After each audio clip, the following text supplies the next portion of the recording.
Hi, it's me again with Corel Tips and Tricks, just playing around with a new type of pattern that this one came out pretty good, and you put it on a back and you can just make it a bunch of different variations. Very easy to draw. We're going to start with a six-sided polygon, holding down the control button so it's perfect. I'm going to hit P, which really doesn't matter. I just get so used to doing it. Take your make a duplicate of it, Control D, and then while holding down the Shift key, bring it in from one side.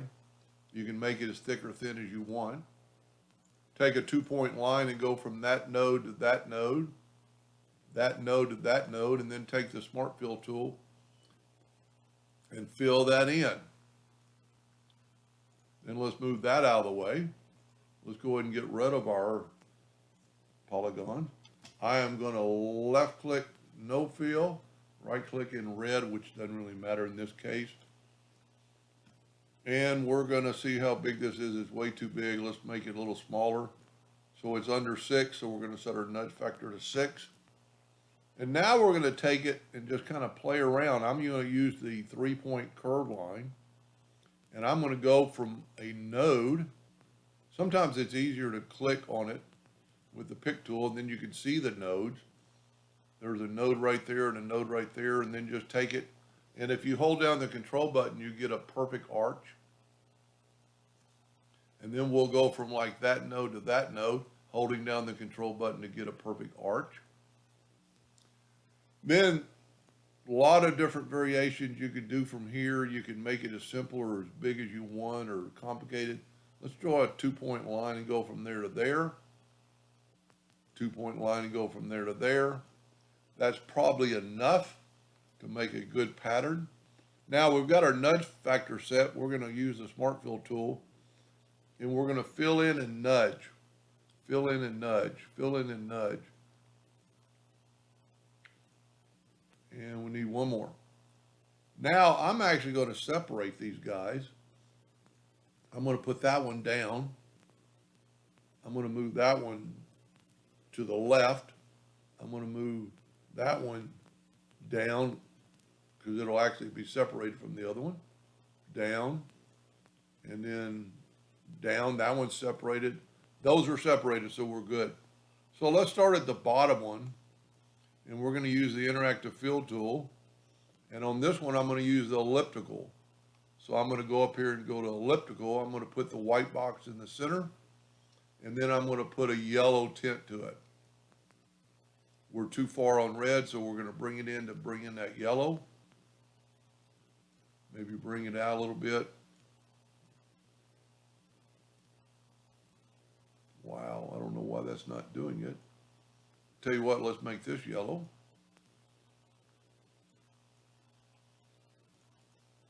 You know what, I didn't have that selected maybe. So let's do it now. There we go. We're going to go back to the elliptical. We're going to put it in the center. I probably had another one selected. We're going to put yellow in that box. That looks pretty good. We'll do this one right here, kind of maybe the same thing, but a little bit different. Interactive fill tool. Let's go up this time. Put a little yellow in there. Maybe bring this down a little bit. That looks pretty good. Interactive fill tool. We're going to go ahead and stay with the yellow. And then try to mimic that same one on the other side so it kind of looks the same. So go outwardly and then put yellow in there. And you can kind of see if they look the same and they're close enough for the video. Now and see, there's the one I had selected a while ago.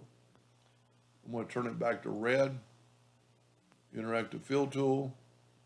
We'll do elliptical on this one again. And we'll put yellow there.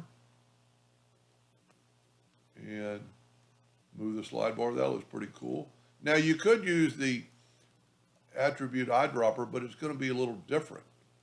It's not going to be the same as that because we're going different directions. So we'll go ahead and click on that one. Go ahead and use the interactive fill tool again. We'll put a little yellow up top.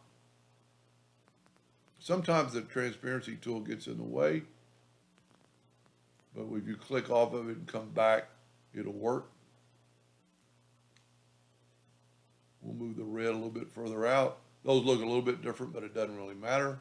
One more, and we'll definitely use the elliptical on this one, but you have to start before you can get the elliptical tool. We'll move that down there and put yellow in there.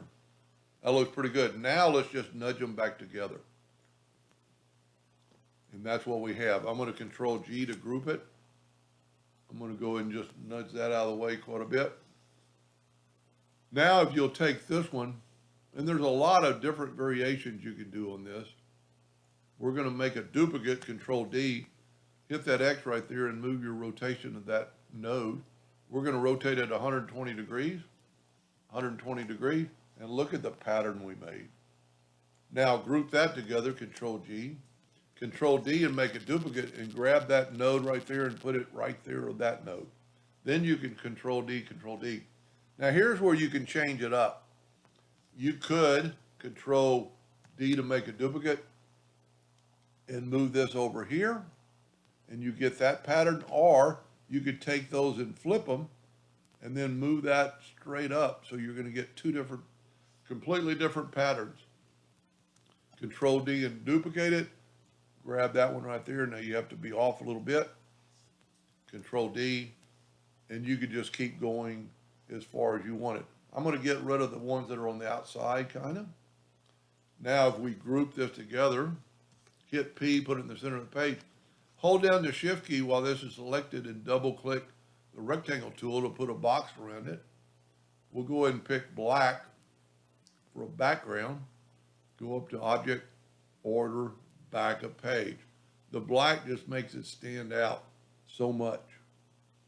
That's a pretty cool pattern that you can do with the Polygon tool.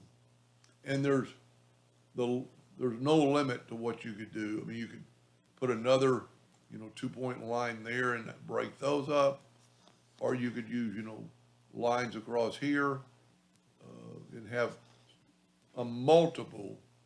And you could, you don't have to use the whole thing. You could take the virtual segment delete key and delete that part of it. Have a total different look. Anyway, I hope that helped a little bit. Thank you for watching.